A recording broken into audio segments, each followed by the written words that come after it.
Kadamtala block এলাকার পূর্ব ফুলবাড়ি পঞ্চায়েতের দু-তিনটি booth সেন্টারে বিকেল ৪টা পর্যন্ত ভোটারদের দীর্ঘ লাইন দেখা গেছে। পরে লাইনে দাঁড়িয়ে থাকা প্রত্যেকের হাতে টোকেন ধরিয়ে দেওয়া হয়। যারা নির্ধারিত সময়ের মধ্যে লাইনে ছিলেন তারা ভোট দিয়ে বাড়ি ফিরেছেন। বলতে গেলে সবাই উৎসাহের সঙ্গে ভোট দিয়েছেন।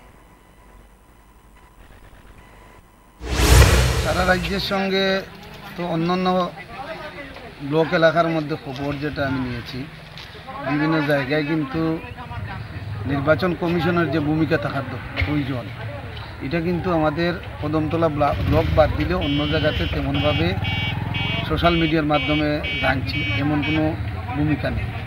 কিন্তু আমাদের কদমতলা ব্লকে 19টা গ্রাম পঞ্চায়েতে সকাল 8টার সময় আমি আমার ভোটাধিকার প্রয়োগ করি উৎসবের আকারেই ভোট উঠেছে এবং মানুষের মধ্যে যে স্বতঃস্ফূর্ত যে মনোভাব, এটা 2019 সালে কিন্তু আমরা দেখছি না। এবারে যেভাবে মানুষ ভোটাধিকার প্রয়োগ করতেছে এবং মানুষের যে ক্ষোভ, তার বহিঃপ্রকাশ কিন্তু এবারকার তিস্তর পঞ্চায়েত নির্বাচনে কদমতলা ব্লকের 19টা গ্রাম পঞ্চায়েতের মধ্যেই করতেছে।